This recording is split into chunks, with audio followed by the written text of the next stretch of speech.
मयंक को अपने पूर्वजों से इकट्ठी की हुई शक्तियां और ताकतें मिल गई थीं और अब वो अपने परिवार की विरासत को संभालने के लिए सही उत्तराधिकारी बन चुका था। अब वो एक ताकतवर और सक्षम इंसान बन चुका था। उसके दिमाग में बहुत से सवाल आ रहे थे, लेकिन फिलहाल उन सबको दरकिनार करते हुए उसने कौस्तुभ से कहा, चलो पहाड़ों की तरफ चलते हैं। कौस्तुभ ने उसे समझाया कि उस तरफ जाना ठीक नहीं था, क्योंकि यूनिवर्सिटी के स्टूडेंट्स को साफ साफ निर्देश थे कि उस एरिया में आम इंसानों, खतरनाक जानवरों और राक्षसों का आना जाना लगा रहता था, इसलिए वहां जाना बिल्कुल भी सुरक्षित नहीं था। कौस्तुभ के लाख समझाने पर भी मयंक के कान पर जूं नहीं रेंगी। उसने ठान लिया था कि उसे राजगीर की पहाड़ियों में जाना है, मतलब जाना है। कौस्तुभ को डरा हुआ देखकर उसने कहा कि ज्यादा आगे नहीं, सिर्फ पहाड़ों की तलहटी तक ही जाएंगे। फिर मयंक ने कौस्तुभ का डर दूर करने के लिए कहा कि उसके जैसे दोस्त के होते हुए मयंक को डरने की वैसे भी क्या जरूरत है। अगले ही पल मयंक भागता हुआ बोर्डिंग हाउस की चार दीवारी के पास पहुंचा। उसने उस ऊंची दीवार को देखा और कूदकर ऊपर चढ़ गया। अगले ही पल दीवार से कूदकर वो पीछे के मैदान में पहुंच गया। कौस्तुभ के पास कोई चारा नहीं बचा था, वो भी अपने दोस्त के पीछे पीछे चल पड़ा। पूरा मैदान पार करने के बाद पहाड़ की तलहटी शुरू हो जाती थी, जहां से जंगल घना हो जाता था। इन पर्वतों के उस पार मॉडर्न दुनिया थी। इन पहाड़ों और घने जंगलों की वजह से ही यूनिवर्सिटी आज भी आम लोगों की नजरों से छुपकर स्टूडेंट्स को प्रशिक्षण दे रही है। लगभग दोपहर होते होते वो दोनों पर्वत की चोटी पर पहुंच गए और वहां से चारों तरफ देखते हुए हैरान होने लगे। पर्वत की चोटी से विशाल यूनिवर्सिटी कैंपस भी थोड़ा छोटा नजर आ रहा था। मयंक के मन में इस समय बहुत महत्वपूर्ण सोच विचार चल रहा था। वो केवल एक कुशल जादूगर या अध्यात्म में अच्छे छात्र या केवल मार्शल आर्ट्स में अच्छे वॉरियर के रूप में अपनी पहचान से कैसे संतुष्ट हो सकता था। उसके जीवन में अभी तक कोई बदलाव नहीं आया था और इस बात से वो थोड़ा निराश सा था। जब से उसे अपने परिवार के गौरवशाली इतिहास के बारे में पता चला था, तब से उसका एक ही सपना था, किसी भी तरह से महाबली शूरवीर योद्धा बनना। यानी ऐसा योद्धा जो न केवल पढ़ाई लिखाई में बल्कि युद्ध विद्या में भी पारंगत हो, जिसका शस्त्र संचालन उत्तम और बुद्धि का प्रयोग पूरी तरह विकसित हो। मन पर विजय यानी अपने विचारों और अपनी प्रतिक्रिया के ऊपर काबू पाना, और इसके साथ साथ शारीरिक, मानसिक और भावनात्मक स्तर पर अपने आप को इतना मजबूत कर लेना कि आसानी से कोई बात आप पर असर ना करे। इनका एक और गुण था जिसे मयंक अपने में चाहता था। आज उसने अपने आप में जो भी बदलाव सुबह महसूस किए थे, उनके बाद वो आश्वस्त था कि उसका एक महाबली शूरवीर योद्धा बनने का सपना जल्द ही पूरा होने जा रहा था।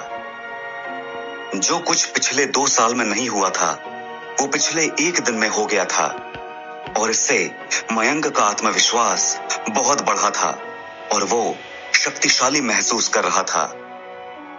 सूरज इस वक्त आसमान में ठीक सिर के ऊपर चमक रहा था और उसकी किरणें चारों तरफ फैली हुई थीं। मयंक सूरज के बारे में सोचने लगा। तभी सूरज की किरणों में से एक रोशनी निकली जो आग की लपटों की तरह गर्म और चमकदार थी। चारों तरफ फैलती हुई ये मयंक के शरीर के चारों तरफ चक्कर लगाने लगी और ठीक उसके दिल वाली जगह पर पहुंचकर उसकी छाती के जरिए उसके पूरे शरीर में पहुंचने लगी। मयंक के शरीर का हर हिस्सा इस समय प्रकाशमान था और ऐसा लग रहा था कि जैसे वो आग की लपटों से घिरा हुआ था। कौस्तुभ ने देखा कि कुछ ही सेकंड में मयंक उसकी आंखों के सामने जलने लगा। धधकती हुई लपटों से मयंक के शरीर की त्वचा लाल हो गई थी और फिर एक कर्कश आवाज के साथ उसका शरीर उन लपटों के अंदर बदलता रहा। कौस्तुभ पहले इस बात को देखकर घबराया था, लेकिन जो हो रहा था उसे देखकर जब वो समझा तो वो खुश हो गया। आखिर सोया हुआ शेर जाग रहा था। कुछ ही सेकंड के बाद मयंक की त्वचा किसी क्रिस्टल की तरह चमक उठी और आग की तरह चमकदार भी थी। उसके शरीर के हर रोमकूप में रोशनी की किरणें घुस गईं और जोरदार गड़गड़ाहट की आवाज हुई। ये सब कुछ बहुत जल्दी हो रहा था। बहुत सारी रोशनी, आग, तेज आवाजें। सौभाग्य से पहाड़ की चोटी पर मयंक और कौस्तुभ के अलावा तीसरा कोई नहीं था जो ये सब देख या सुन पाता। ये वाकई एक चौंकाने वाली बात थी, क्योंकि अगर कोई और इसे देख लेता तो बवाल हो जाता। कुछ और देर हुई और शाम हो गई। सूरज डूबने लगा। मयंक का पूरा शरीर आग की लपटों में घिर चुका था। ऐसा लग रहा था कि उसके शरीर के अंदर कोई तूफान चल रहा हो।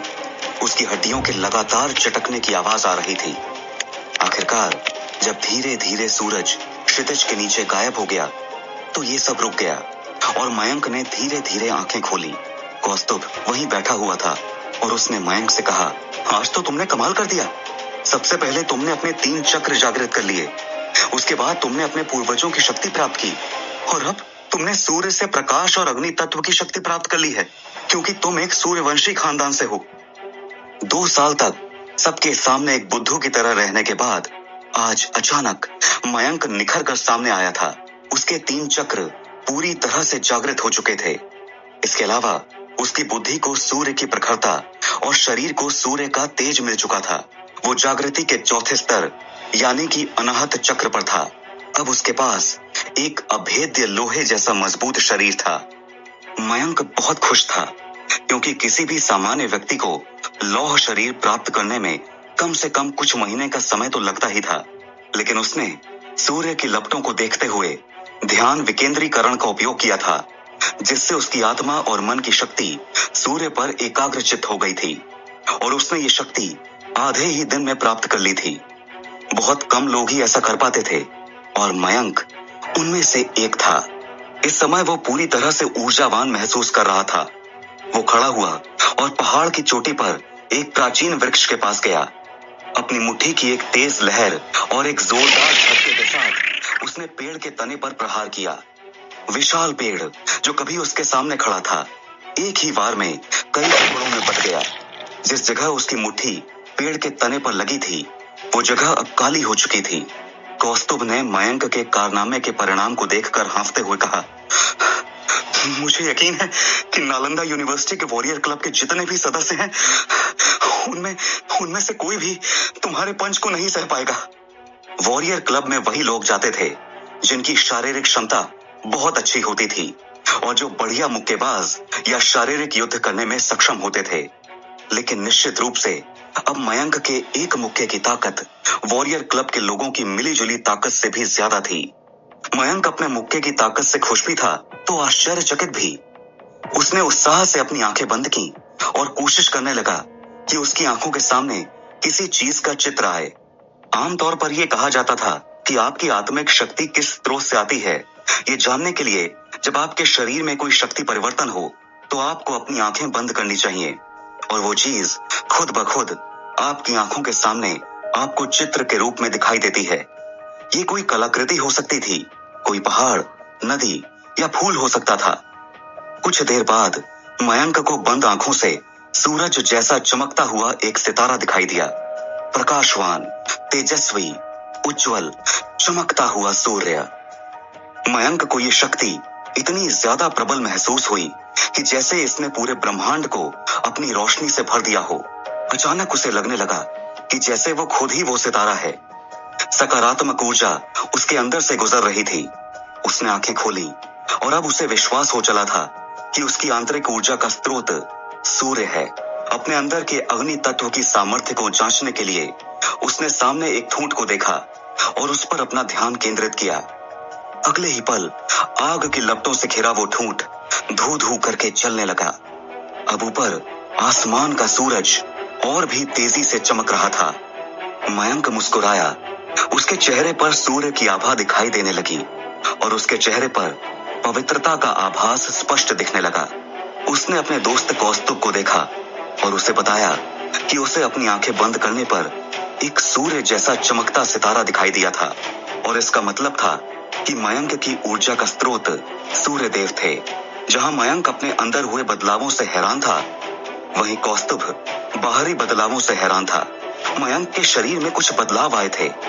पतला दुबला मरियल सा दिखने वाला मयंक अचानक शारीरिक सौष्ठव का उदाहरण बन गया था।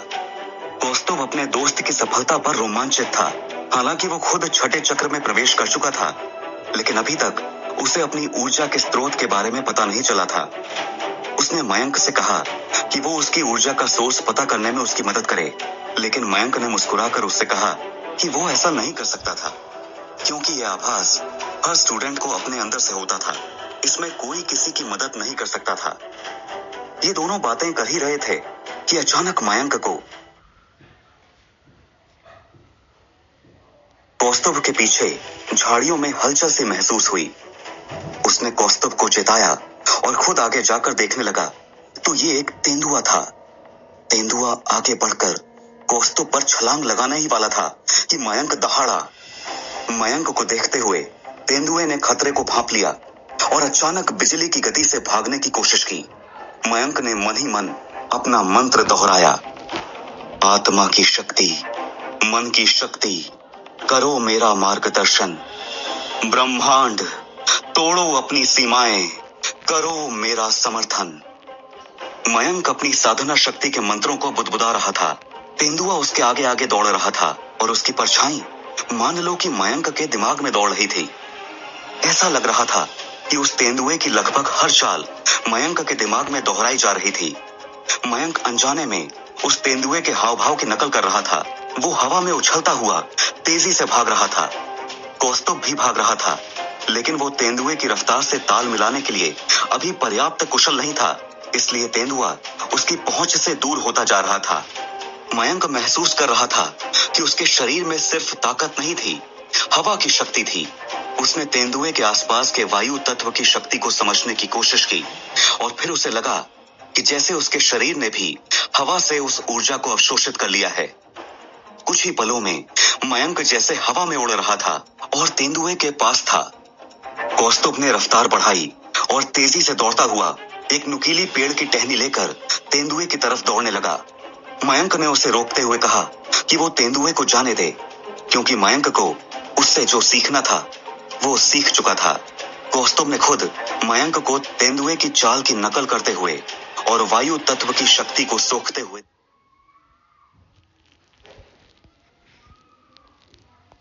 देखा था। मयंक ने खुश होते हुए उसे बताया, आज मैंने ये भी सीख लिया कि अगर मैं तेंदुए की तरह अपनी तकनीक का अभ्यास करता हूँ तो मेरे पास वायु जैसी गति और शक्ति हो जाएगी। हालांकि ये अभी पर्याप्त नहीं है, मुझे इस पर अभी और काम करना होगा। मयंक को और क्या क्या करना होगा अपनी सभी शक्तियों को जागृत करने के लिए, और क्या ये लापरवाह लड़का इतनी मेहनत कर पाएगा? जानने के लिए सुनते रहिए। जंगल में पहले दिन ही मयंक ने अपनी अंतर्निहित ऊर्जा के स्रोत को पा लिया और उसका आत्मविश्वास बढ़ने लगा। साथ ही बढ़ी उसकी और जानने और खोजने की जिज्ञासा। अब अगले कुछ दिनों तक मयंक रोज राजगीर की पहाड़ियों पर आने लगा। वहां उसने बंदरों, बाघों, शेरों और यहाँ तक कि पक्षियों के शरीर के आंदोलनों, कंपनी और मूवमेंट को देखा और उनकी नकल की। हर एक दिन वो कुछ न कुछ नया सीखता गया और उसकी प्रगति होती गई। आखिरकार 10वें दिन उसने चौथे चक्र यानी कि अनाहत चक्र और 5वें चक्र यानी विशुद्धि चक्र को जागृत कर लिया। इस दिन और कुछ नहीं करने का सोचकर दोनों दोस्त टहलते हुए जंगल के अंदर चले गए। जंगल घना होता जा रहा था और सूरज की किरणों की रोशनी मध्यम होती जा रही थी। कुछ दूर चलने पर उन दोनों को महसूस हुआ कि जमीन हल्की हल्की कांप रही थी और उनके चारों तरफ के पेड़ जोर जोर से हिल रहे थे। वो सोचने लगे कि कहीं भूकंप तो नहीं आ गया था। तभी उन्हें एक भयानक आवाज सुनाई दी। इस आवाज को सुनकर कमजोर दिल वाले लोग डर सकते थे, लेकिन दोनों बहादुर लड़कों ने एक दूसरे की तरफ देखा और फिर उस आवाज के स्रोत की तरफ चल पड़े। जैसे जैसे वो दोनों आवाज की दिशा में आगे बढ़ते जा रहे थे, जमीन पर बहुत जोर से झटके लग रहे थे और अंत में उन्होंने पेड़ों के घने झुरमुट में एक विशाल, गुस्से में भरे हुए यति को देखा जो 5 मीटर से भी ज्यादा लंबा था। मयंक और कौस्तुभ पेड़ों के पीछे छुपकर खड़े होकर उस दानव को देख रहे थे। ये विशाल यति बहुत खतरनाक लग रहा था, लेकिन आश्चर्य की बात थी कि इसके ठीक सामने एक बेहद खूबसूरत और प्यारी लड़की खड़ी थी। लड़की ने सफेद कपड़े पहन रखे थे और उसके लंबे खुले बाल हवा में लहरा रहे थे। उसका चेहरा इतना खूबसूरत था कि निश्चित तौर पर बड़ी होने के बाद उसकी खूबसूरती की मिसालें दी जाने वाली थीं। वो इतनी प्यारी लग रही थी कि मयंक ने कौस्तुभ से कहा कि जब ये बड़ी होगी तब ये हेलेन ऑफ ट्रॉय, महारानी गायत्री देवी जैसी खूबसूरत महिलाओं जैसी खूबसूरत होगी। फिर मयंक ने उसे ध्यान से देखा और उस लड़की को पहचानते हुए अपने दोस्त को बताया, अरे यार, ये लड़की तो शाश्वती है, मैं उसे जानता हूं। दरअसल ये लड़की नालंदा यूनिवर्सिटी में एक लेजेंड थी। मयंक उसकी खूबसूरती को देखता रह गया। कौस्तुभ ने पूछा कि क्या हमें इस लड़की की मदद करनी चाहिए? तभी मयंक बोला, रुको, लगता है कि ये यति घायल हो गया है। मयंक ने देखा कि यति के शरीर पर चारों ओर घाव थे, जबकि लड़की सुरक्षित दिख रही थी। अचानक वो यति चीखा और तेज गर्जना के साथ लड़की की ओर बढ़ा। उनके आकार के भारी अंतर के कारण ऐसा लग रहा था कि लड़की एक भी हमले का सामना नहीं कर सकती। शाश्वती हमले से बचने के लिए तेजी से एक पेड़ की तरफ उछली। यति ने एक ही बार में पेड़ को गिरा दिया। फिर उसने उस पेड़ को शाश्वती को मारने के लिए हथियार के रूप में उठाया और एक झटके में शाश्वती की तरफ फेंक दिया। यति में बहुत ज्यादा ताकत होने के कारण उसका थ्रो जबरदस्त था और उसकी ताकत भयानक थी। शाश्वती शांत रही। वो पूरी हवा में उछल गई। उसने पत्तों को अपने हथियार के रूप में इस्तेमाल किया। पत्ते उस यति की ओर ऐसे फेंके जैसे कि वे ब्लेड हों। यति ने हाथ में पेड़ लेकर पत्तियों के ब्लेड को रोकने की कोशिश की। पत्ते बहुत सारे थे और तेजी से यति पर वार कर रहे थे। हालांकि वो पत्तों को रोकने की कोशिश कर रहा था, लेकिन थोड़ी देर बाद उसके हाथ में पकड़ा हुआ पेड़ का तना लगभग टुकड़ों में कट गया था। चारों ओर मिट्टी और कंकड़ उछलने लगे। शाश्वती एक और पेड़ के पीछे गिर गई और उसने अपनी आंखें बंद कर ली। अचानक सारा उड़ता हुआ मलबा यति की ओर आ गया। मलबे का हर टुकड़ा एक छोटे ब्लेड की तरह था। एक साथ वे सारे टुकड़े उस यति की त्वचा को थोड़ा थोड़ा करके काटकर उसे घायल कर रहे थे और उसकी आक्रामकता को कम कर रहे थे। इससे भी अधिक भयावह था मलबे का चरम यानी उस्तरे जैसा तीखा भाला जो शाश्वती द्वारा बनाया गया था और यति पर दाग दिया गया था। मयंक ने यह सब देखा और वो हैरान रह गया। युद्ध विद्या में इतनी पारंगत लड़की, इतने अच्छे शस्त्र बनाने का ज्ञान, कमाल था। वो पूरी तरह से चौंक गया था। एक पल बाद उसने देखा कि यति की आंख में वो भाला लगा और घायल यति दर्द में तड़पता हुआ कराह उठा और भागने लगा। रास्ते में आने वाले हर पेड़ को उसने उखाड़ा और गिरा दिया। शाश्वती ने यति का पीछा नहीं किया। वो धीरे धीरे जमीन पर उतरी, मानो वो कोई देवी हो जो अपनी उपस्थिति से धरती ग्रह की शोभा बढ़ा रही हो। फिर वो मयंक और कौस्तुभ से बोली, क्यों भाई, शो देखकर मजा तो आया ना? इतना कहकर शाश्वती धीरे से मुस्कुराई। मयंक और कौस्तुभ अपने छिपने के स्थानों से बाहर निकले और उस लड़की को देखा जो उनकी उम्र की ही थी। मयंक ने उससे पूछा कि क्या वो पंच तत्वों की विद्या में माहिर थी, क्योंकि उसे देखकर यही लगा था। इस बात का जवाब देना टालकर शाश्वती ने मयंक से कहा कि वो उसे जानती थी और इतना कहकर वो उसे देखने लगी। मयंक की खुशी का तो ठिकाना ही नहीं था। यूनिवर्सिटी की इतनी खूबसूरत लड़की उसे जानती है, ये सोचते ही उसका दिल बल्लियों उछलने लगा। वो बोला, लगता है मैं काफी पॉपुलर हूं। शाश्वती बिना मुस्कुराए बोली, हम 2 साल पहले यूनिवर्सिटी के एंट्रेंस एग्जाम में मिले थे। तब तुमने मेरे बारे में कोई कमेंट किया था जो मैंने सुन लिया था। जिस तरह का मयंक का लड़कियों को लेकर स्वभाव था, उसे याद करके वो एक पल के लिए सकपकाया, लेकिन वो जल्द ही शांत हो गया। और फिर उसने शाश्वती से पूछा कि उसने आखिर क्या कहा था। शाश्वती ने उसकी तरफ देखा और उसे बहुत प्यारी सी मुस्कान दी, जिसे देखकर मयंक को लगा कि उसका दिल किसी भी पल उसके सीने से बाहर निकल आएगा। फिर उसने अपनी खूबसूरत आंखों से मयंक की आंखों में झांकते हुए कहा, तुमने अपने किसी दोस्त से पूछा था कि क्या मैं कोई खूबसूरत परी हूं? इतना कहकर शाश्वती फिर से मुस्कुराई और फिर वो जंगल में चली गई। मयंक कुछ लम्हे उसे जाते हुए देखता रहा और फिर उसके होठों से निकल पड़ा कि बेशक ये परी ही तो थी। कौस्तुभ ने उसे छेड़ते हुए कहा, लगता है तुझे अभी तक सब कुछ याद है यार।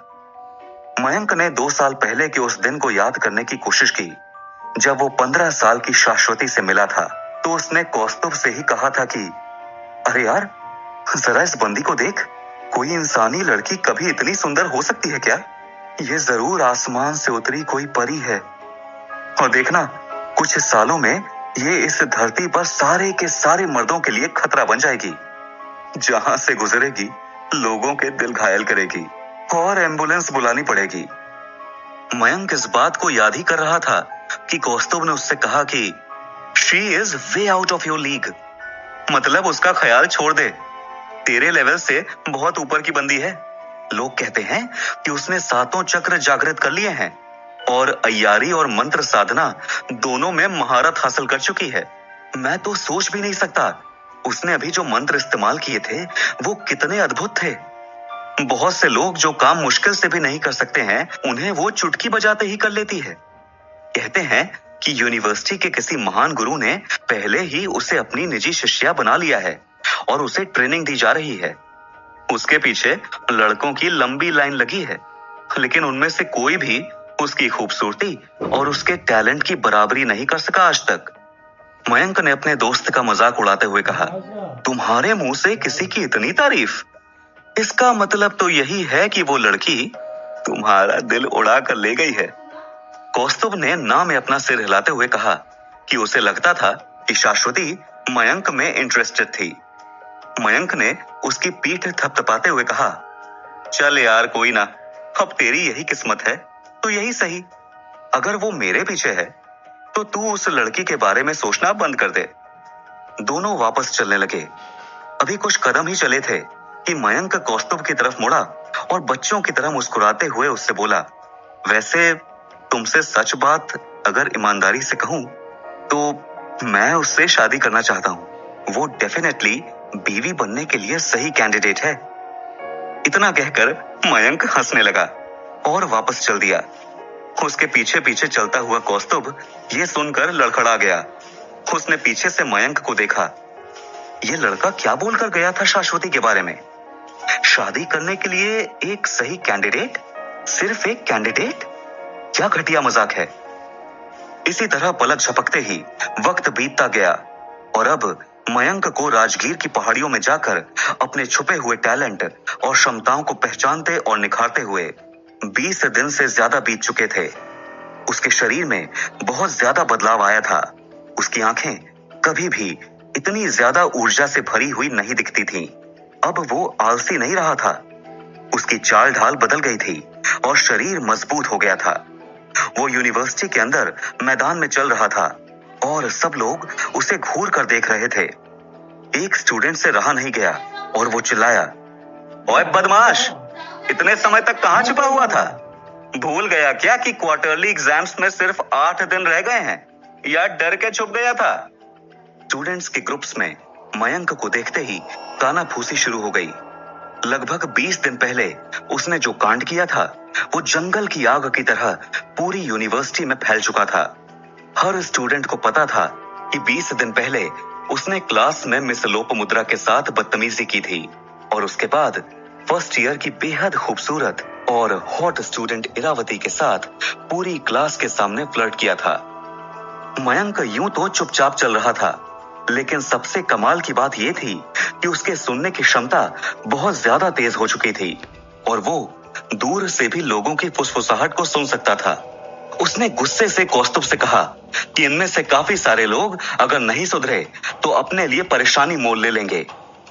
कौस्तुभ ने उसे शांत करने और समझाने के लिए उसके कंधे पर हाथ रखा और दोनों अपनी क्लास की तरफ चलने लगे। दरअसल मिस लोपामुद्रा और इरावती दोनों ही कमाल की खूबसूरत और हॉट लड़कियां थीं। दोनों की दोनों यूनिवर्सिटी में बहुत पॉपुलर थीं और उनके चाहने वालों की लंबी लाइनें थीं। खास तौर पर मिस लोपामुद्रा के दीवाने तो बहुत ज्यादा लड़के थे।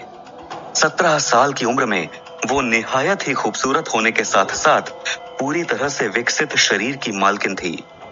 उसका आकर्षक फिगर किसी के भी होश उड़ा देने के लिए काफी था। इसलिए जब लड़कों को ये पता लगा कि मयंक ने मिस लोपामुद्रा के साथ फ्लर्ट करने की कोशिश की थी, तो ये बात किसी से बर्दाश्त नहीं हुई। और दूसरी तरफ क्यूट और हॉट इरावती में बहुत से लड़के अपनी फ्यूचर गर्लफ्रेंड देखते थे, इसलिए उसके साथ मयंक का खुल्लम खुल्ला फ्लर्ट करना भी किसी के गले से नीचे नहीं उतरा। बचपन की दोस्त, खूबसूरत इरावती या सबको दीवाना बना देने वाली शाश्वती, कौन लेगी मयंक की जिंदगी में खास जगह? जानने के लिए सुनते रहिए। लगभग 20 दिनों तक बाकी स्टूडेंट्स और क्लासेस से रहकर राजगीर के पहाड़ों पर अपनी क्षमताओं को पहचानने में लगा मयंक आखिरकार कौस्तुभ के साथ सुबह के वक्त अपने कमरे की तरफ जा रहा था। वो दोनों मैदान में चलने के लिए बने पत्थरों के पतले रास्ते पर चल रहे थे। उनके आगे पीछे बहुत से स्टूडेंट्स अपनी अपनी क्लासेस में आ जा रहे थे। मयंक को कई नई शक्तियां मिली थीं, जिनमें से एक थी दूर से भी आवाजों को स्पष्ट सुन लेना। मैदान में चलते हुए मयंक ने मुस्कुराकर कौस्तुभ से कहा कि वो सुन सकता था कि लोग बहुत ज्यादा नाराज थे, लेकिन उसके लिए डरने की कोई बात नहीं थी, क्योंकि उसका साथ देने के लिए उसका जिगरी कौस्तुभ उसके साथ मौजूद था। कौस्तुभ ने उसे देखते हुए कहा कि अब मयंक बहुत सारी शक्तियां हासिल कर चुका था और किसी से भी जीतने में सक्षम था। इसलिए अब कौस्तुभ को लगता था कि मयंक बहुत सारी चीजों को खुद संभाल सकता था। एक अच्छा दोस्त होने के नाते कौस्तुभ हमेशा अपने दोस्त को प्रोत्साहित करता रहता था, ताकि उसका हौसला बुलंद रहे। मयंक ने कौस्तुभ से कहा कि वो थोड़ा लो प्रोफाइल रहना चाहता था और जब तक वो अपना रिजल्ट पूरी तरह से बेहतर न कर ले, तब तक लोगों को उसके बारे में कुछ भी पता न चले। इतना कहकर मयंक ने अपने हाथों को पीठ के पीछे बांधा और घमंड से आगे चलने लगा। कौस्तुभ ने अपने आगे चलते हुए इस नमूने को देखा और सोचने लगा कि ये क्या घटिया इंसान था। जब ये मूलाधार चक्र पर फंसा हुआ था, तब इसने सबको अपने राजवंश से होने के बारे में बता दिया था, और अब जब वास्तव में वो राजवंश की शक्तियां हासिल कर चुका था और उन्नति कर रहा था, तो ये लो प्रोफाइल रहना चाहता था, लोगों से अपनी ताकत छुपाना चाहता था। कोई इतना ज्यादा विरोधाभासी कैसे हो सकता था? थोड़ी देर में दोनों हॉस्टल में वापस आ गए। इनके साथ कई और स्टूडेंट्स भी थे जो अपने अपने कमरों की तरफ जाने के लिए चल रहे थे। लेकिन ये सिर्फ स्टूडेंट नहीं थे। मैदान के बीचों बीच दो ग्रुप्स थे। दोनों समूह रास्ते में मिले और नजरों के आदान प्रदान से स्पष्ट हो गया कि दोनों ही खेमे युद्ध के लिए तैयार थे। कुछ समय बाद अपने अपने मतभेदों को अलग रखते हुए सभी स्टूडेंट्स हॉस्टल की तरफ चल दिए, क्योंकि आखिरकार रहना उन्हें वहीं था। कुछ स्टूडेंट जो पहली मंजिल की बालकनी में खड़े थे और ये नीचे से गुजरने वाले स्टूडेंट्स को देख रहे थे, उनमें से एक ने बाकी स्टूडेंट्स को समझाते हुए कहा, ये नीचे तुम जो स्टूडेंट देख रहे हो ना, इनमें बाईं तरफ वाले मार्शल आर्ट स्कूल के वॉरियर्स हैं। इनकी यूनिफॉर्म सिल्वर है।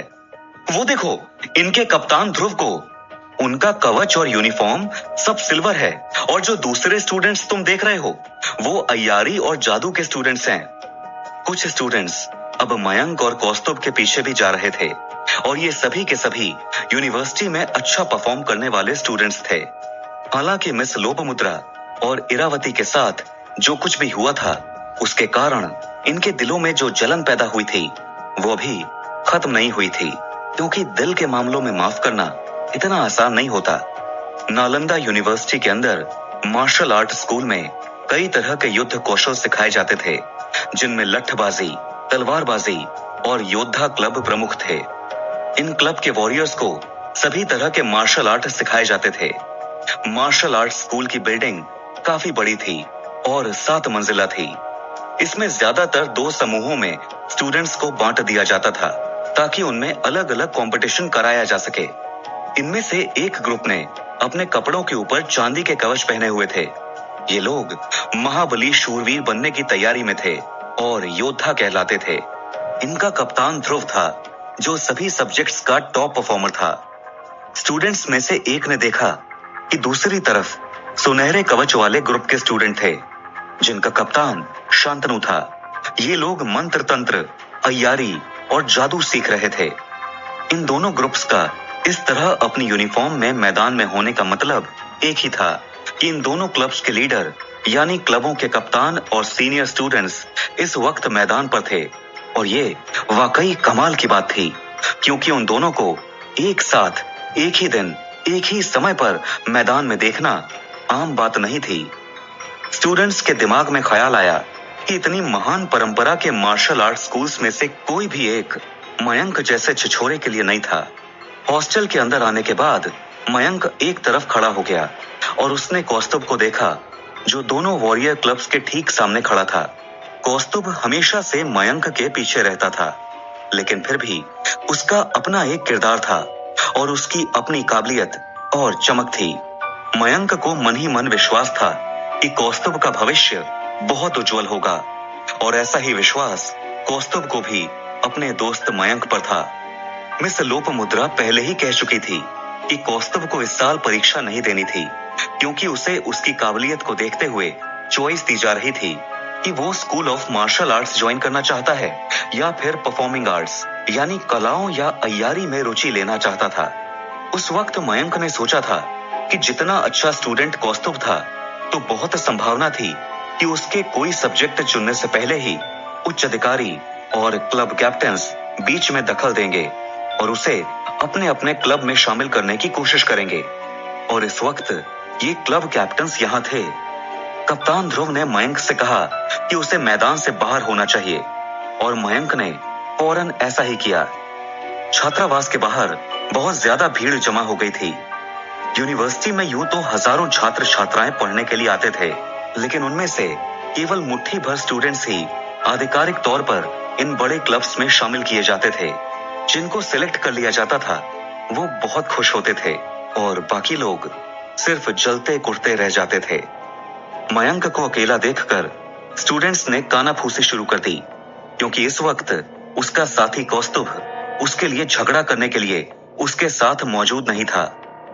मयंक साफ साफ सुन सकता था कि वो लोग कह रहे थे कि जल्द ही कौस्तुभ एक आधिकारिक क्लब का सदस्य हो जाएगा, जबकि मयंक को जल्दी ही यूनिवर्सिटी से बेइज्जत करके निकाल दिया जाएगा। मयंक समझ सकता था कि यूनिवर्सिटी में बहुत सारे लोग थे जो उसे पसंद नहीं करते थे।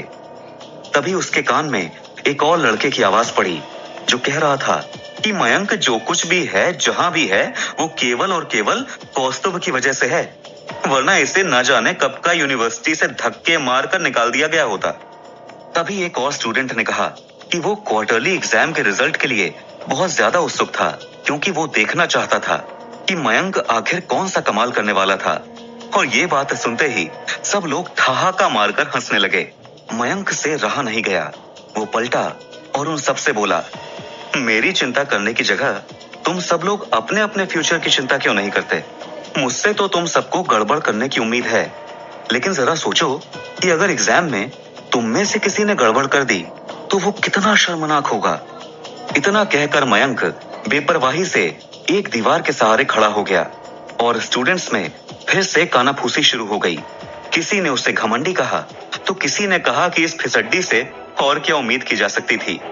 सभी स्टूडेंट्स उसे घूर रहे थे, और सबकी नजरों में मयंक के लिए गुस्सा और नफरत थी। एक अकेला कौस्तुभ था जो हमेशा उसका साथ देता था, क्योंकि उसे उम्मीद थी कि मयंक यूनिवर्सिटी में कुछ कमाल करके जरूर दिखाएगा। स्टूडेंट्स के बीच में यह भी चर्चा का विषय रहता था कि इतना इंटेलिजेंट और काबिल होने के बावजूद कौस्तुभ हमेशा मयंक से दबता था। उनका मानना था कि कौस्तुभ को इस तरह से डोमिनेट करने के लिए मयंक को खुद पर शर्म आनी चाहिए थी। मयंक ने अपनी आंखें बंद कर लीं, और नई मिली शक्तियों से उसे दूर से ही लोगों की बात करने की जो धीमी धीमी आवाजें एकदम स्पष्ट भी सुनाई दे रही थीं, उसने उन्हें रोकने की कोशिश की। कुछ ही समय बाद यूनिवर्सिटी के वॉरियर क्लब के सदस्य बाहर निकलने लगे। जैसे ही वो मयंक के पास से गुजर रहे थे, उनका कैप्टन यानी कि ध्रुव रुक गया, और उसने मयंक से कहा, मैंने सुना है कि कौस्तुभ के पिता तुम्हारे परिवार के लिए काम करते हैं। मयंक ने जवाब में हाँ कहा। मयंक के हाँ कहते ही ध्रुव ने उसकी तरफ देखा और बोला, कुछ लोग दूसरों की पारिवारिक पृष्ठभूमि देखकर उन्हें पसंद करते हैं या नापसंद करते हैं, लेकिन जैसे जैसे वो जिंदगी में आगे बढ़ते हैं और उन्हें तजुर्बा होता है, तो उन्हें समझ में आता है कि अलग अलग तरह के लोगों से टकराना नहीं चाहिए। आप जिंदगी में जितना ज्यादा घमंडी होंगे, बाद में उतने ही ज्यादा परेशान होंगे। कभी ऐसा भी हो सकता है कि जिन लोगों को आप अपनी शुरुआती जिंदगी में जानते थे और जिनसे अच्छा व्यवहार नहीं करते थे, वो लोग आपसे इतना ऊपर पहुंच जाएं, इतना ऊंचे उठ जाएं कि आप उन तक पहुंचने या उनसे बात तक करने के लिए तरस जाएं। ध्रुव ने बहुत ठंडी आवाज में ये बात कही और चला गया। उसे कभी भी मयंक से कोई उम्मीद नहीं थी। उसकी नजरों में मयंक एकदम बेकार था। मयंक उलझन में था। उसकी आंखों ने ध्रुव का पीछा करना शुरू किया। मयंक को यकीन था कि कौस्तुभ ने उससे पूछे बिना अपना क्लब नहीं चुना होगा और ध्रुव भी ये बात जानता था। मयंक सोचने लगा कि जब कप्तान ध्रुव जानता है कि कौस्तुभ उसके क्लब में जाने से पहले मयंक से पूछेगा, तो फिर भी ध्रुव ने मयंक का मजाक उड़ाने के लिए ये सारी बातें क्यों कही? वो दोनों पूरी तरह से अजनबी थे। आज पहली बार बात हुई और ध्रुव ने उससे ये सब कह डाला। ये बात मयंक को जरा समझ नहीं आ रही थी। तभी उसने देखा कि डिवीजन आर्ट्स क्लब के सदस्यों ने भी मैदान को छोड़ना शुरू कर दिया और बाहर निकलने लगे। दरवाजे के पास से गुजरते हुए उनके कैप्टन शांतनु की नजर भी मयंक पर पड़ी और उसने मयंक से कहा, मयंक, तुम में कोई शर्म हया है कि नहीं? तुम्हारी हिम्मत कैसे हुई थी मिस लोपामुद्रा के साथ छेड़खानी करने की? मयंक अवाक था। उसे उम्मीद नहीं थी कि उसकी ये हरकत यूनिवर्सिटी हेड्स, कैप्टन्स और ऑफिशियल्स तक पहुंच जाएगी। शांतनु ने आगे कहा, कैप्टन ध्रुव मार्शल आर्ट स्कूल से है और भले ही मिस लोपामुद्रा तलवारबाजी के क्लब से है, लेकिन तलवारबाजी मार्शल आर्ट्स क्लब से ही जुड़ी हुई है। इतना कहकर शांतनु चल दिया और आगे की बात उसने मयंक के सोचने के लिए छोड़ दी। मयंक ने कुछ देर अपना दिमाग लगाया और उसकी आंखें चमक उठी। आखिरकार उसे कैप्टन ध्रुव के ठंडे रवैये का कारण समझ आ गया। जब लड़के अपने अपने कमरे में वापस जाने लगे, तो कौस्तुभ ने देखा कि मयंक जल्दबाजी में उसी की ओर चलते हुए आ रहा था और उसे देखकर साफ लग रहा था कि वो कुछ कहना चाहता था। मयंक सीधा कौस्तुभ के पास आया और उससे बोला, ये क्लब व्लब जैसी बातों के बारे में सोचकर अपना वक्त बर्बाद मत करो। वो लोग तुमसे इस तरीके का निर्णय लेने के लिए कैसे कह सकते हैं? क्या ये तुम्हारी काबिलियत का मजाक नहीं है? तुम कोई भी क्लब मत चुनो। अगर यहाँ कुछ नहीं होता है तो तुम्हें क्वार्टरली एग्जाम्स में हिस्सा लेना पड़ेगा और वो देख पाएंगे कि तुम कितने प्रतिभाशाली हो। क्या मयंक कौस्तुभ को सही सलाह दे रहा था या इसके पीछे उसका कोई और ही इरादा छिपा हुआ था? ये सब जानने के लिए सुनते। कौस्तुभ को यूनिवर्सिटी ये चॉइस दे रही थी कि वो क्वार्टरली एग्जाम्स न देकर अपनी पसंद के किसी एक क्लब को चुन ले और वहां स्पेशलाइजेशन करे। आज यूनिवर्सिटी के मैदान में मार्शल आर्ट्स और अय्यारी जैसे आर्ट्स के क्लबों के कप्तान आए हुए थे और उन दोनों ने ही कौस्तुभ से बात की। जब कौस्तुभ वापस हॉस्टल की तरफ आया तो उसने देखा कि मयंक उससे बात करने को उतावला था और मयंक ने सीधे उसे ये सलाह दी कि वो कोई क्लब ना चुने बल्कि क्वार्टरली एग्जाम दे, ताकि लोगों को खुद ही उसकी प्रतिभा के बारे में पता चल जाए। कौस्तुभ अपने दोस्त मयंक की बात से हैरान ही नहीं बल्कि वो स्तब्ध था। मयंक के चेहरे को देखकर लग नहीं रहा था कि वो इस बात पर कोई डिस्कशन करना चाहता था। कौस्तुभ ने इस बारे में कुछ सोच रखा था, लेकिन उसे लगा इस विषय पर बात करने का ये सही वक्त नहीं था। कौस्तुभ खुद पर जितना भरोसा किया करता था, उससे ज्यादा उसे मयंक पर भरोसा था। क्वार्टरली परीक्षा से 7 दिन पहले की बात है। उस सुबह तड़के नालंदा यूनिवर्सिटी के परिसर में 1 घंटी बजी। सारे के सारे स्टूडेंट्स अपने अपने छात्रावासों को छोड़ निकल पड़े और सभी एक ही दिशा में चल पड़े। हर साल इस समय के आसपास यूनिवर्सिटी सभी शिष्यों को इकट्ठा करती थी और क्वार्टरली परीक्षाओं के बारे में घोषणा करती थी। ये परीक्षा पूर्व स्टूडेंट्स की तैयारी के औचक निरीक्षण का भी समय था। सभी स्टूडेंट्स को व्यायामशाला पहुंचना था। आम स्टूडेंट्स के लिए बनाई गई व्यायामशाला विशाल थी, जिसमें आसानी से हजारों लोगों के एक साथ बैठने की व्यवस्था थी। बड़ी संख्या में स्टूडेंट्स लगातार व्यायामशाला में प्रवेश कर रहे थे लेकिन ऐसा लग नहीं रहा था कि सभी के आ जाने के बाद भी वो पूरी भर सकेगी। इन स्टूडेंट्स के टीचर्स भी जल्द ही आ गए थे। मिस लोपामुद्रा आज मार्शल आर्ट्स की यूनिफॉर्म में आई थी, जो उसके सुडौल शरीर से चिपकी हुई थी और आसपास के सभी लोगों का ध्यान भटकाकर कुछ लोगों के दिल की धड़कनें तेज कर रही थी। तभी भीड़ में से कोई चिल्लाया, अरे देखो वो यहाँ है। हंगामा करते हुए सभी स्टूडेंट्स उसी दिशा में देखने लगे। वहां से चलते हुए दो लोग आए। ये कौस्तुभ और मयंक थे।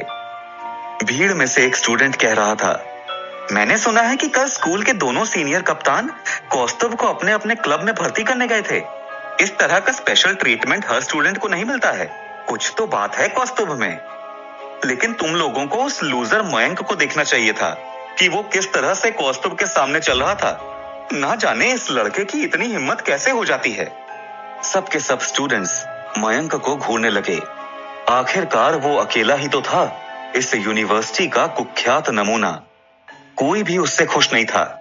सभी स्टूडेंट्स का मानना था कि कौस्तुभ भविष्य में जरूर किसी महत्वपूर्ण पद पर पहुंचेगा और जाना माना व्यक्ति बनेगा।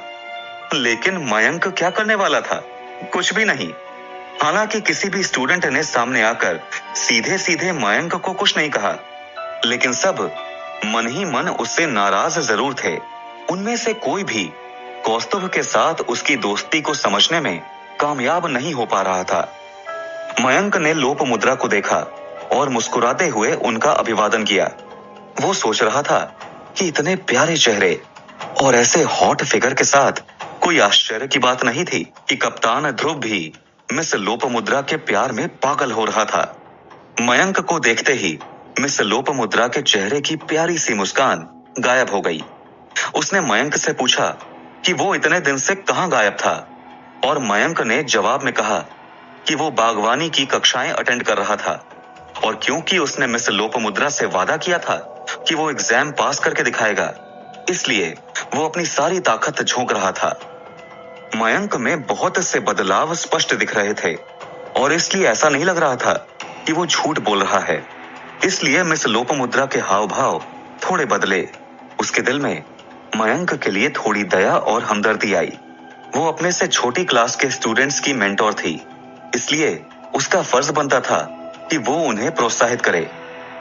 लोपामुद्रा सोच रही थी कि हो सकता था कि अगर वो मयंक का हौसला बढ़ाए तो वो क्वार्टरली एग्जाम में थोड़ा ठीक ठाक परफॉर्म कर दे, और फिर लोपामुद्रा और बाकी टीचर्स के लिए यूनिवर्सिटी के अधिकारियों को इस बात के लिए मनाना आसान हो जाए कि वो मयंक को एक और मौका दे। खामखा किसी स्टूडेंट का भविष्य खराब होता लोपामुद्रा नहीं देख सकती थी। उसने मयंक से पूछा कि क्या वो मूलाधार चक्र से ऊपर बढ़ पाया था। मयंक ने अपने चेहरे पर जितना हो सकता था उतनी गंभीरता लाते हुए कहा कि वो अभी पहले चक्र से ही संघर्ष कर रहा था। उसकी बात सुनने के बाद लोपामुद्रा के चेहरे पर उदासी आ गई और वो मयंक की तरफ देखने लगी। उसे विश्वास नहीं हो रहा था कि उसने वाकई इस फिसड्डी की बात पर भरोसा किया था, और वो उसका हौसला बढ़ाने के लिए कुछ अच्छी बात उससे कहने का मन बना रही थी। मयंक की बात सुनते ही आसपास के सभी स्टूडेंट्स जोर जोर से हंसने लगे। समीर अपनी जगह से उठकर इन दोनों के पास आया और मिस लोपामुद्रा से बोला कि ये फिसड्डी तो कुछ कर नहीं पाएगा, तो लोपामुद्रा के हिसाब से मयंक का क्या किया जाना चाहिए था। मिस लोपामुद्रा ने फिर भी एक कोशिश करने की सोची और मयंक से कहा कि तुम्हारे पास ज्यादा वक्त नहीं बचा है मयंक। अगर तुम इस यूनिवर्सिटी में बने रहना चाहते हो तो तुम्हें अपनी स्पीड बढ़ानी ही होगी और कम से कम मूलाधार चक्र को तो जागृत करना ही होगा। मिस लोपामुद्रा के चेहरे से साफ नजर आ रहा था कि वो निराश थी। उसे 2 साल पहले का एंट्रेंस टैलेंट एग्जाम याद आया, जहां मयंक को देखकर उसे लगा था कि ये लड़का बहुत आगे जाएगा। लेकिन इस वक्त उसे लग रहा था कि 2 साल पहले उसका जजमेंट पूरी तरह से गलत था। मयंक को समझ में आ गया कि भले ही मिस लोपामुद्रा मयंक पर भरोसा नहीं करती थी, लेकिन उसे मयंक की परवाह थी और उसे वाकई मयंक के लिए बुरा लग रहा था। ये बात सोचते ही मयंक के चेहरे पर एक मुस्कान आ गई और बोला, मिस लोपामुद्रा, आप चिंता मत कीजिए, मैं आपको निराश नहीं करूंगा। उसकी मुस्कान उसके गर्व का प्रदर्शन थी। सुबह का सूरज उसके चेहरे पर अपनी किरणें बरसा रहा था। मयंक के चेहरे पर उसका अभिमान चमक रहा था। इस लड़के की सकारात्मकता और इसका हौसला देखकर लोपामुद्रा को अच्छा लगा और उसके दिल में इसके लिए कुछ पॉजिटिव ख्याल आए ही थे कि मयंक ने कहा, मैं तो अपनी तरफ से पूरी कोशिश कर रहा हूं, लेकिन आपने जो वादा किया था उसे भूलना मत मिस लोपामुद्रा। मिस लोपामुद्रा ने गुस्से में अपने पैर पटके और फौरन वहां से चली गई। वो भले ही फर्स्ट ईयर को पढ़ाया करती थी, लेकिन थी तो वो केवल 17 साल की एक युवती। वो नहीं जानती थी कि इस तरह की बातों से कैसे निपटा जाए। लोपामुद्रा तो चली गई, लेकिन उसकी और मयंक की बातचीत को सुनने वाले बहुत से स्टूडेंट्स अवाक रह गए। उन सभी ने मयंक को गुस्से से देखा और उनके दिल की जलन और भड़क गई। भले ही मयंक उन सबकी नजर में बहुत बेशर्म था, लेकिन उन्हें इस बात से जलन होती थी कि किस तरह से वो बिना किसी फिक्र या डर के मिस लोपामुद्रा के साथ कैसा भी मजाक कर लेता था। एक सीनियर स्टूडेंट ने लोपामुद्रा के पास जाकर उसे समझाने के लिए कहा कि वो क्यों मयंक जैसे घटिया स्टूडेंट पर अपना वक्त बर्बाद कर रही थी। मिस लोपामुद्रा ने अपने उस साथी पर नजर डाली और उससे कहा कि मयंक वास्तव में बहुत ज्यादा प्रतिभाशाली है। मिस लोपामुद्रा समझ नहीं पा रही थी कि मयंक 2 साल की लंबी अवधि में मूलाधार चक्र को जागृत करने में सफल क्यों नहीं हो पाया। बातों ही बातों में उसके मुंह से यह भी निकल गया कि उसे उम्मीद थी कि शायद क्वार्टरली परीक्षा में कोई चमत्कार हो जाए और मयंक अच्छा परफॉर्म कर दे। वहीं नजदीक एक कुर्सी पर बैठे सीनियर टीचर ने लोपामुद्रा से पूछा कि उसे मयंक जैसे बेवकूफ स्टूडेंट से इतनी ज्यादा बड़ी उम्मीदें क्यों थीं। इस बात पर सभी व्याख्याताओं ने हाँ में हाँ मिलाई और सभी मयंक को तिरस्कार से देखने लगे। किसी टीचर के लिए स्टूडेंट्स का पढ़ाई में कमजोर होना कोई बड़ी बात नहीं होती, क्योंकि वो उस पर मेहनत करना जानते हैं। लेकिन यहां बात थी मयंक के स्वभाव और उसके घटिया तौर तरीकों की। वो कभी भी किसी भी लड़की से कुछ भी कह देता था और उस बात के लिए जरा भी शर्मिंदगी महसूस नहीं करता था। ऊपर से पढ़ाई लिखाई में वो एकदम जीरो था। किसी की इज्जत करना तो जैसे उसने सीखा ही नहीं था। इन सब कारणों की वजह से सभी लोग धीरे धीरे उससे कटने लगे थे और उसे नापसंद करते थे। उधर मयंक ने अपने पास खड़े कौस्तुभ से कहा कि जब भी मैं सच बोलता हूं तो कोई मुझ पर विश्वास क्यों नहीं करता। कौस्तुभ के पास इस बात का कोई जवाब नहीं था। भला कोई भी आम व्यक्ति इस बात पर कैसे विश्वास कर सकता था कि मयंक ने 1 महीने से भी कम समय में अपने 5 चक्र जागृत कर लिए थे और उसके बाद अपनी आंतरिक शक्ति के स्रोत को भी जान लिया था। मयंक ने कौस्तुभ से पूछा कि अगले साल वो सब स्पेशलाइजेशन कोर्सेज में जाने वाले थे, तो क्या इन दोनों दोस्तों को अपने साथ इरावती को भी नहीं मिलाना चाहिए था। कौस्तुभ ने मन ही मन सोचा कि जिस रफ्तार से मयंक प्रगति कर रहा था, अगर इरावती उस रफ्तार के साथ कदम से कदम मिला सके तो जरूर वो इनके साथ शामिल हो सकती थी। लेकिन उसने मयंक से ये कहा नहीं, सिर्फ हाँ में सिर हिला दिया। मयंक ने चारों तरफ देखा और उसे कुछ दूरी पर इरावती नजर आ गई। वो भीड़ में से रास्ता बनाकर उसकी तरफ चलने लगा। स्टूडेंट्स में से कोई भी उसे रास्ता देना नहीं चाहता था, लेकिन उसके पीछे चल रहे कौस्तुभ को देखकर भीड़ ने अनिच्छा से मयंक के लिए रास्ता बनाया। इससे पहले कि मयंक इरावती के बिल्कुल पास पहुंचकर उसे छू पाता या उससे बात कर पाता, किसी ने उसके सामने आकर उसका रास्ता रोक दिया। ये इरावती की सबसे अच्छी सहेली माया थी। माया ने पूरी अकड़ के साथ मयंक से पूछा कि वो यहाँ क्यों आया था। इस बात के जवाब में मयंक ने उससे कहा कि वो इरावती से बात करना चाहता था। माया ने उससे कहा कि इस बात के लिए उसे इरावती के करीब जाने की कोई जरूरत नहीं थी, वो यहीं से अपनी बात कह सकता था। लेकिन मयंक ने माया की बात को पूरी तरह से नजरअंदाज करते हुए इरावती की ओर देखा और चिल्लाकर उससे कहा कि इरावती, इधर आओ, मुझे तुमसे बात करनी है। अपने साथी स्टूडेंट से घिरी हुई इरावती ने वहीं से चिल्लाकर मयंक से कहा कि वो उसके पास नहीं आने वाली थी। उसे जो भी कहना था वो यहीं से कह सकता था। मयंक ने देखा कि इरावती उससे नजरें चुरा रही थी। उसे समझ नहीं आया कि इरावती की बात का मतलब क्या था और वो भ्रम की स्थिति में था। मयंक कुछ और कहता, इससे पहले माया ने उससे कहा कि इस बात का साफ साफ मतलब था कि इरावती अब उसके करीब नहीं रहना चाहती थी। इसलिए बेहतर था कि मयंक इरावती को छोड़कर खुद पर ध्यान दे। मयंक ने नजर भर के इरावती को देखा, लेकिन इरावती ने उसकी नजरों से अपनी नजरें मिलने नहीं दी। मयंक ने धीरे से माया से कहा कि अब वो बात कहने का कोई मतलब नहीं रह गया था। क्या मयंक इरावती के व्यवहार से वाकई हर्ट महसूस कर रहा था या उसके दिल में कुछ और चल रहा था? जानने के लिए सुनते रहिए। मयंक गया तो था इरावती से बात करने के लिए, लेकिन उसकी इच्छा पूरी नहीं हो पाई, क्योंकि इरावती ने उसके पास आकर उससे बात करने से साफ मना कर दिया। इतने सारे स्टूडेंट्स की भीड़ में इरावती ने उससे कहा था कि जो कहना था दूर से चिल्लाकर कह दे। ये सुनकर मयंक मायूस हो गया था और उसने इरावती की सहेली माया से कहा कि वो जो कहने आया था उसे कहने का कोई मतलब नहीं रह गया। लेकिन तभी कौस्तुभ ने अपनी जगह से चिल्लाकर इरावती को बताया कि वो और मयंक उसके पास इसलिए आए थे क्योंकि वो चाहते थे कि मयंक, इरावती और कौस्तुभ ये सब मिलकर साथ में एक स्पेशलाइजेशन कोर्स करें। मयंक हैरान रह गया। कौस्तुभ कभी भी किसी से ज्यादा बातचीत नहीं करता था। वो मयंक से भी केवल इसलिए खुला हुआ था क्योंकि वो दोनों एक साथ बहुत वक्त बिताते थे, लेकिन तब भी ज्यादातर बातें मयंक करता था, कौस्तुभ सिर्फ सुनता था। उधर कौस्तुभ की बात को सुनकर इरावती ने पलट कर देखा और मुस्कुराकर कौस्तुभ को हेलो कहा। इनकी बातचीत बहुत दूर से एक दूसरे के साथ चिल्लाकर हुई थी, तो बहुत सारे दूसरे लोगों का ध्यान भी इनकी बातों की तरफ ही था। सबके दिमाग में सवाल आया कि इरावती के साथ इतना हरामीपन दिखाने के बाद भी मयंक का बच्चा उसके साथ एक कोर्स भी करना चाहता था।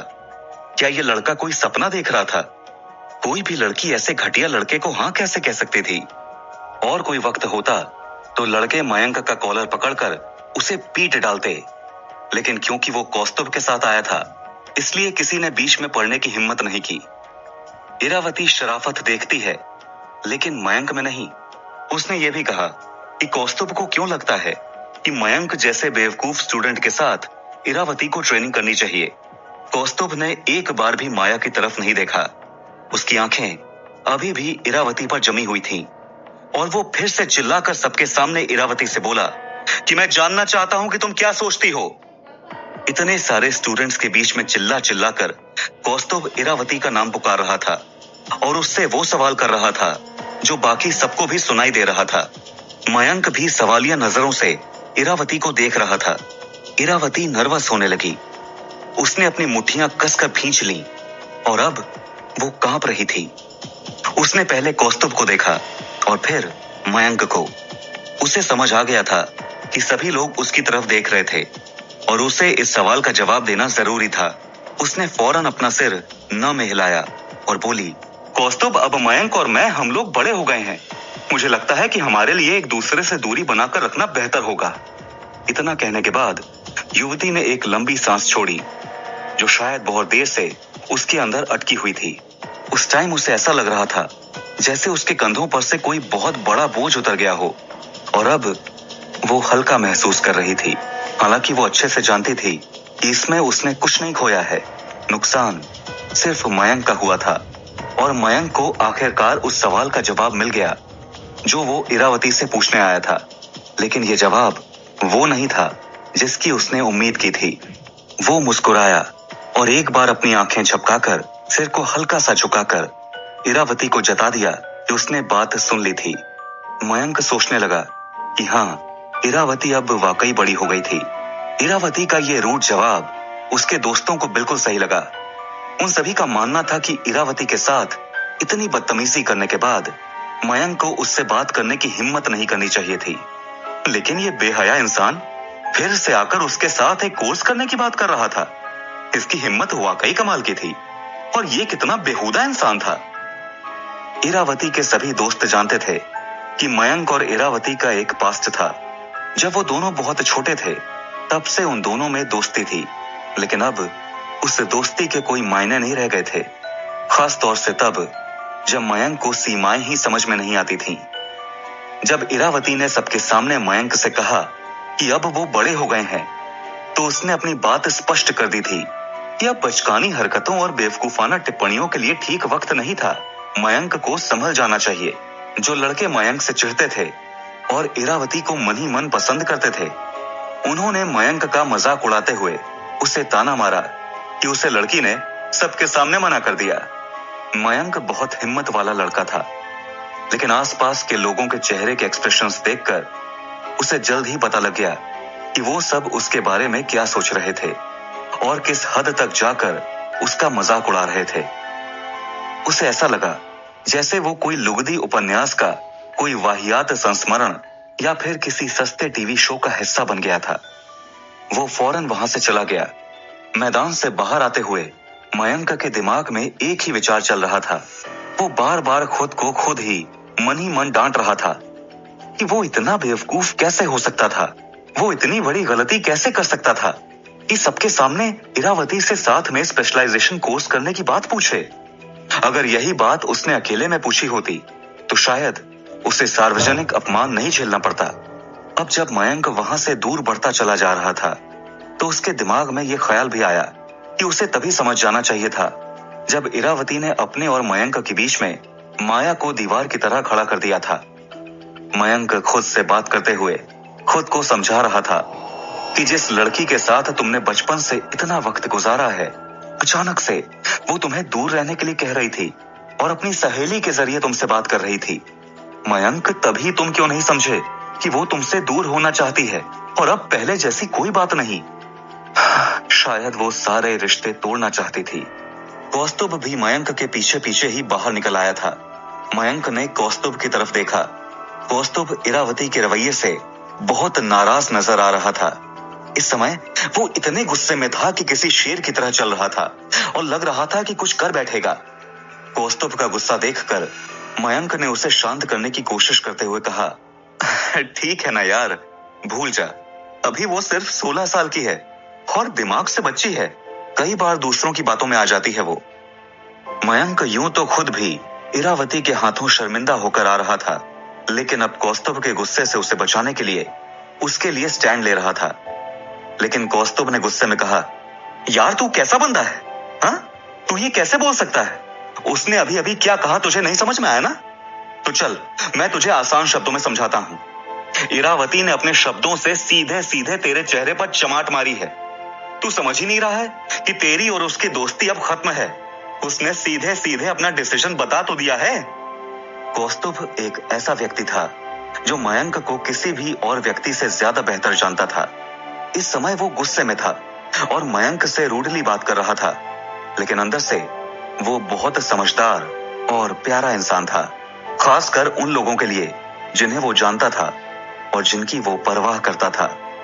कौस्तुभ अच्छे से जानता था कि मयंक इस वक्त इरावती से नाराज होने के बावजूद उसे माफ करने की कोशिश कर रहा था और अपनी और उसकी दोस्ती को एक और मौका देने की कोशिश कर रहा था। लेकिन कौस्तुभ ने ठान लिया था कि वो इस बात को आसानी से जाने नहीं देगा। वो मयंक का दोस्त था और इस नाते उसका फर्ज बनता था कि मयंक के आत्मसम्मान और उसकी इज्जत की रक्षा करे। एक दोस्त होने के नाते ये फर्ज तो इरावती का भी बनता था, लेकिन आज वो इसमें चूक गई थी। कौस्तुभ कभी नहीं भुला पाया था कि उसके पिता ने मयंक के लिए क्या क्या कहा था। जब भी आप अपनी जिंदगी में किसी लो पॉइंट को हिट करते हैं, यानी जब आपकी लाइफ में कुछ भी अच्छा नहीं चल रहा होता है और सब कुछ नेगेटिव हुए जा रहा होता है और आपको लगता है कि कुछ भी आपके कंट्रोल में नहीं है, तो वही वक्त होता है जब लोग आपको सबसे ज्यादा क्रिटिसाइज करते हैं, आपकी बुराई करते हैं और आपके सारे एफर्ट्स को फालतू बताते हुए ये डिक्लेयर करने में एक सेकंड नहीं लगाते कि आप लूजर हो और जिंदगी में कुछ नहीं कर पाओगे। ये कोई बड़ी बात नहीं है, सभी लोगों के साथ ऐसा ही होता है। लेकिन जिस दिन आपके वो एफर्ट्स पे करते हैं और आप इस दुनिया के राजा बन जाते हैं, तो वही लोग आपके सामने घुटने टेक कर आपकी जी हुजूरी करने से नहीं कतराते।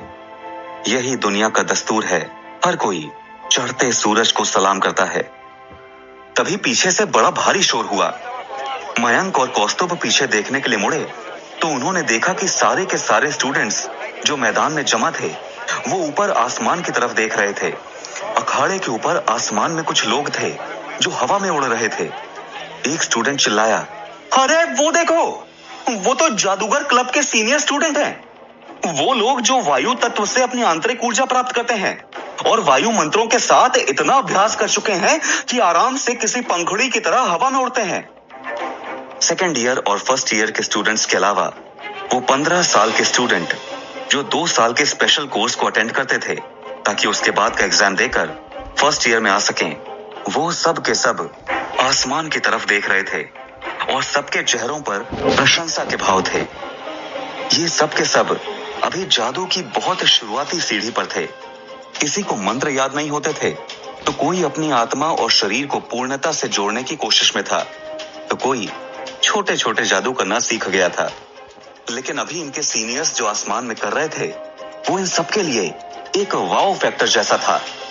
इनके सीनियर्स जो हवा में उड़ रहे थे उन्होंने अपने मंत्रों पर और साधना पर बहुत मेहनत की थी और इस तरह आराम से उड़ने का मतलब था कि वो जादू में कुशल हो गए थे। इतिहास के कई बड़े युद्धों में ऐसा हुआ था जब वॉरियर्स को जादूगरों ने हरा दिया था या परेशान कर दिया था। इसलिए एक अच्छे महाबली शूरवीर योद्धा के लिए जरूरी होता था कि वो युद्ध कौशल के साथ साथ अय्यारी और जादू भी सीखे। आसमान में उड़ते हुए एक सीनियर स्टूडेंट ने घोषणा की, हम यहाँ आप सभी को ये बताने के लिए आए हैं कि राजगीर की पहाड़ियों का एक निश्चित क्षेत्र आप लोगों के लिए तैयार किया गया है। उस क्षेत्र में केवल और केवल भयानक जंगली जानवर, यति और राक्षस होंगे। अगले 7 दिनों तक क्वार्टरली परीक्षा से पहले शिकार का मौसम होगा। आप पिछले साल की तुलना में कितने बेहतर हुए हैं शारीरिक स्तर पर और शस्त्र संचालन में, इसका पता लगाने के लिए आप उस क्षेत्र में जा सकते हैं ताकि आपको वास्तविक युद्ध और अचानक आने वाले खतरों से लड़ने के लिए आपकी तकनीकें कितनी बेहतर हुई हैं ये पता लग सके। अब ये क्या नई बला थी? क्या होगी नालंदा के स्टूडेंट्स की प्रतिक्रिया? ये सब आपको जानना है तो सुनते रहिए।